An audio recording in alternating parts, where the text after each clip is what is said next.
Hello students, let's start AIMS New Delhi 2018 questions and answer for nursing students. Very important होने वाला ये sessions second part है। तो पहले पार्ट मैं डिस्कस कर चुका हूँ, तो सेकेंड 31 क्वेश्चन से स्टार्ट होगा। So let's start.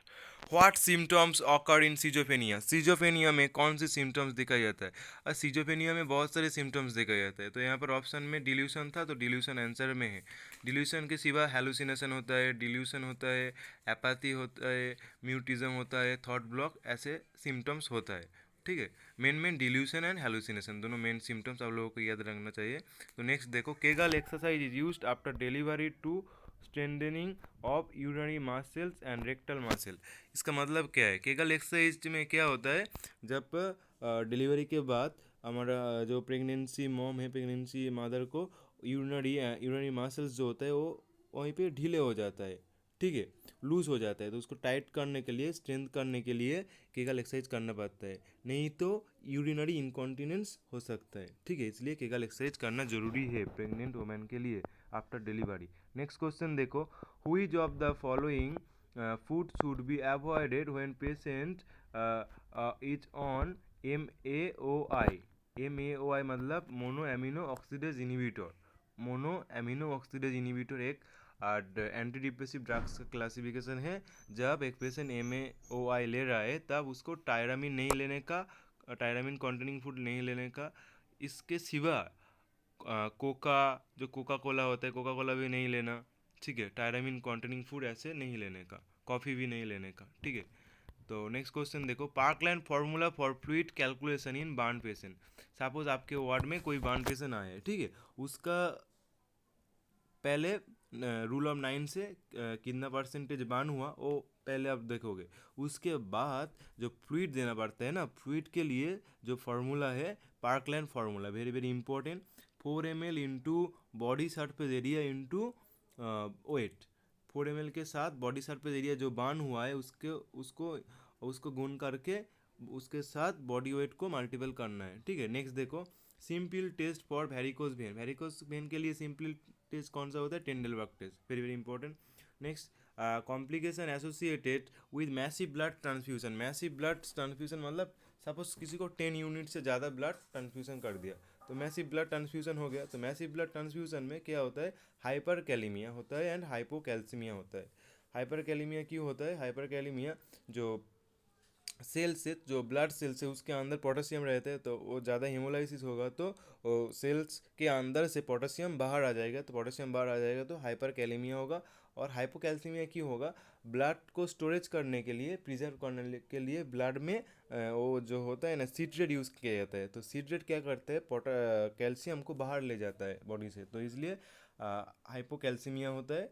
तो याद रखना, blood transfusion, massive blood transfusion के वजह से हाइपरकैलेमिया एंड हाइपोकैल्सीमिया होता है। तो नेक्स्ट देखो, इन जनरल एनेस्थीसिया हुई sensation disappear at last? General anaesthesia में कौन सी सेंसेशन लास्ट में डिसअपीयर होता है? हियरिंग। वेरी इंपॉर्टेंट क्वेश्चन, याद रखना। पहले आता है हियरिंग, एनेस्थीसिया जब सर्जरी हो जाते हैं उसके बाद में लेटर में हियरिंग पहले सेंसेशन आता है, जाने के बाद भी लास्ट जाता है हियरिंग। ठीक है, तो याद रखना। नेक्स्ट देखो, colour code for children cannula. Children, जो चिल्ड्रेन है उसको कौन सी कैनुला यूज़ किया था? येलो। ठीक है, येलो येलो।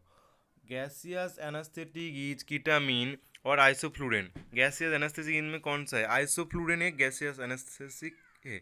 इसके सिवाय सिबोफ्लूरेन होता है, डेसफ्लूरेन होता है, हैलोथेन होता है जो गैसियस एनास्थेटिक होता है। नेक्स्ट देखो यहाँ पर, folic acid prevent. Folic acid prevent neural tube defect, ये बहुत बार एग्जाम में आए हुए हैं, 2018 के बाद भी आए हुए हैं।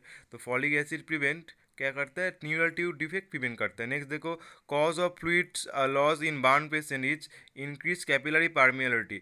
जो बार्न पेशेंट उसका फ्लूइड लॉस हो जाता है उसके लिए उसको क्या होता है? Increase capillary permeability, capillary permeability ज़्यादा बढ़ जाता है। नेक्स्ट देखो, infected dressing should be discarded in bag of colour yellow bag. Infected dressing कौन से कलर में, कौन से कलर बैग में वहीं पे डिस्कार्ड करना चाहिए? Yellow colour. क्यों? इन्फेक्टेड ड्रेसिंग में क्या होता है? बॉडी फ्लूइड होता है, बॉडी फ्लूइड में भी ब्लड हो सकता है, वहीं पे कोई अब सपोज किसी का स्वेटिंग हो सकता है ना, इसलिए येलो कलर बैग में इन्फेक्टेड ड्रेसिंग डिस्कस करना है, ठीक है। नेक्स्ट देखो, pain in right lower quadrant could mean, right lower quadrant मतलब जो हमारा राइट साइड है एब्डोमेन का राइट साइड वो नीचे, ठीक है, वहीं पे उसका मीन क्या है, अपेंडिसाइटिस, वहीं पे मतलब अपेंडिसाइटिस। आप लोग याद रख सकते हो वो जो अपेंडिक्स जिधर है ना, ठीक है, वो उसको मैक बर्नी पॉइंट कहते हैं, मैक बर्नी पॉइंट, ठीक है, वहीं पे पेन होगा तो अपेंडिसाइटिस आप लोगों को सस्पेक्ट करना चाहिए। अपेंडिसाइटिस मतलब information of the appendix.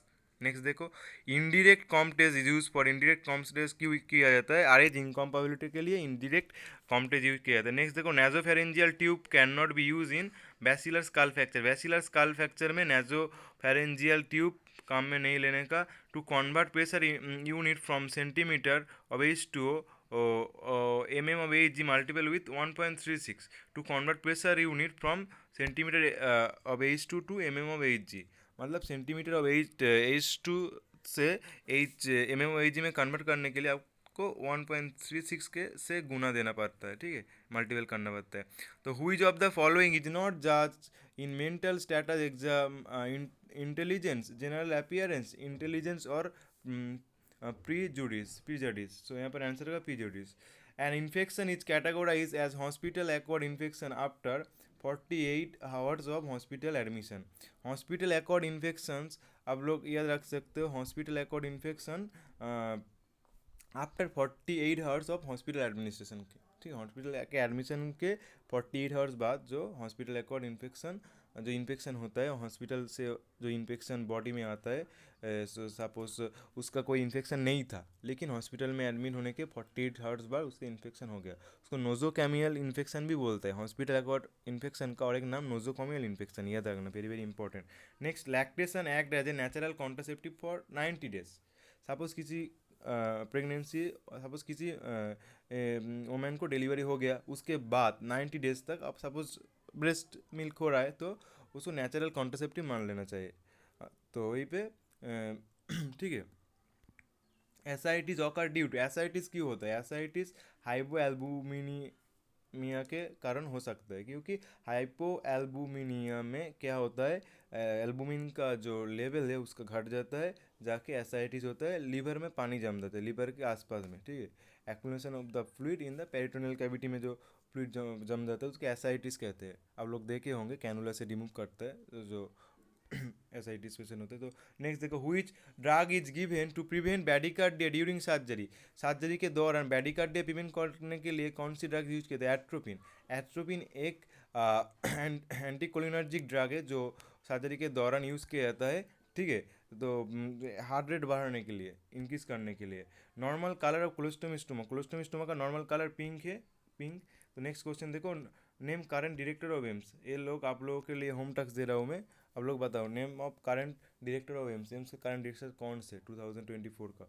Next देखो, डिक्रीज वेट ऑकर्स इन क्वासियरकर और नॉट, क्वासियरकर में वेट घट जाता है या नहीं, नहीं घट जाता। क्वासियरकर एक अब लोगों को याद रखना चाहिए, क्वासियरकर मैराजमास जो प्रोटीन एनर्जी मेल न्यूट्रिशन होता है, क्वासियरकर में क्या होता है, प्रोटीन प्रोटीन के इंटेक कम करने के लिए जो बच्चों में जो 5 ईयर्स के लेस देन 5 ईयर्स है जिस बच्चे का एज, तो उसमें क्वासियरकर होता है, ठीक है। तो नेक्स्ट देखो, इसमें वेट लॉस नहीं होता है, ठीक है। तो after hydrated from mole surgery, hydrated from mole surgery nurse should assess urinary output और HCG। Hydrated from mole surgery के बाद नर्स को HCG मेजर करना है, HCG एसेस करना है, HCG एसेस करना है, human choreographic hormone. So negative symptom of schizophrenia, anhedonia, anhedonia एक नेगेटिव सिम्टम्स है सिजोफ्रेनिया के लिए, सिर्फ एनहेडोनिया नहीं एपाथी भी होता है, ठीक है, एक नेगेटिव सिम्टम ऑफ सिजोफ्रेनिया के लिए, ठीक है, याद रखना, वेरी वेरी इंपॉर्टेंट है। नेगेटिव सिम्टम्स ऑफ सिजोफ्रेनिया में एपाथी होता है, एपाथी होता है, एवोल्यूशन होता है, एवोल्यूशन मतलब लैक ऑफ मोटिवेशन, इसके बाद म्यूटिज्म होता है, एलोगिया होता है, एलोगिया मतलब लैक ऑफ स्पीच, हाँ, इसके बाद होपलेसनेस होता है, सुसाइडल टेंडेंसी रहता है, एनहेडोनिया, एनेडोनिया रहता है, लॉस ऑफ इंटरेस्ट ऐसा ही रहता है, ठीक है। तो आप लोग याद रखना चाहिए नेगेटिव सिम्टम्स में ये सब होता है। Next, what is the consistency of in effluent stool in ileostomy, what is consistency of effluent stool in ileostomy, ileostomy जो स्टूल होता है उसका कंसिस्टेंसी आप लोग यहाँ पर देखो, thick liquid stool, thick liquid stool जो इलियोस्टोमी होता है उसका उसमें क्या होता है, thick liquid stool, thick liquid stool होता है। तो उसके नेक्स्ट क्वेश्चन देखो, anticoagulant use in haemogram vial, anticoagulant use in haemogram vial में कौन सी एंटीकोगुलेंट यूज करते हैं, सोडियम सिट्रेट, NH सिट्रेट। तो नेक्स्ट देखो यहीं पे, priority prevention in Guillain Barre syndrome, maintenance of airway and breathing pattern, GB syndrome भी बोलता है, जीबी सिंड्रोम में airway and maintenance of airway and breathing pattern को मेंटेन करना है। नेक्स्ट देखो, normal concentration of serum potassium, serum potassium normal level कितना है, 3 से 5 है यहाँ पर, लेकिन परफेक्ट होगा 3.5 to 5.1 milli equivalent per litre, 3.5 to 5.1 milli equivalent per litre, ठीक है, याद रखना, लिख लो आप लोग। Next, what should be checked before giving clear liquid after anaesthesia, anaesthesia, what should be checked before giving clear liquid after anaesthesia के बाद, जब पेशेंट को पोस्ट ऑपरेटिव सर्जरी हो गया उसके बाद जब उसको फ्लूइड देना है, लिक्विड फ्लूइड, उसके बाद क्या चेक करना है, गैग रिफ्लेक्स। गैग रिफ्लेक्स क्यों चेक करते हैं, गैग रिफ्लेक्स चेक करते हैं इसलिए क्योंकि वो जो पेशेंट है उसका कोई आपको फूड दिया हो और लिक्विड दिया हो, एस्पिरेट कर जाता है, गैग रिफ्लेक्स सही है, मतलब ठीक है, आप फूड दे सकते हो, आप लिक्विड दे सकते हो, ठीक है, इसलिए चेक करता है। If LMP is 25 June 2080, what is EDD, 25 June LMP, so EDD कितना है, तो आप लोग एक फार्मूला है 9 EDD निकलने के लिए, तो EDD कैलकुलेशन कर लेके 9 मंथ प्लस 7 डेज, पहले 9 मंथ ऐड करता हूँ मैं जून के साथ, जून, जुलाई, अगस्त, सितंबर, अक्टूबर, नवंबर, दिसंबर, जनवरी, फरवरी, मार्च, मार्च हो रहा है, उसके बाद 7 डे ऐड करता हूँ, 25 के साथ 7 ऐड करते 32, तो 32 तो नहीं होता, 30 होता है, तो अप्रैल, मार्च, अप्रैल हो जा रहा है, उसके 2 वहाँ पर बाकी है, ठीक है, 30+2 था, तो अप्रैल टू 2019 हो गया कैलकुलेशन, ठीक है। Sulphonyl ureas are contraindicated in breast feeding, sulphonyl urea breast feeding में contraindicated. Next, non absorbable suture is made of polyester, non absorbable suture polyester से बनता है, ठीक है। नेक्स्ट देखो, position given to child during nose bleed, suppose एक child को nose bleeding हो रहा है, नोज ब्लीडिंग का और एक नाम है एपिस्टैक्सिस, एपिस्टैक्सिस है, आप लोग याद रखो। तो नोज ब्लीडिंग हो रहा है तो क्या करना है, लीन फॉरवर्ड, मतलब जो मुंडी है, हेड को सामने, हेड को फॉरवर्ड जो डाउन करना है, उसके बाद नाक को पिंच करना है, नाक को नोज को पिंच करने के बाद हेड को फॉरवर्ड लीन करना है, इसे पोजीशन देने से ब्लीडिंग रुकता है, याद रखना, very very important. Nose bleed को एपिस्टैक्सिस भी कहता है। तो आज के लिए इतना ही। Thank you for watching MG nursing classes, thank you.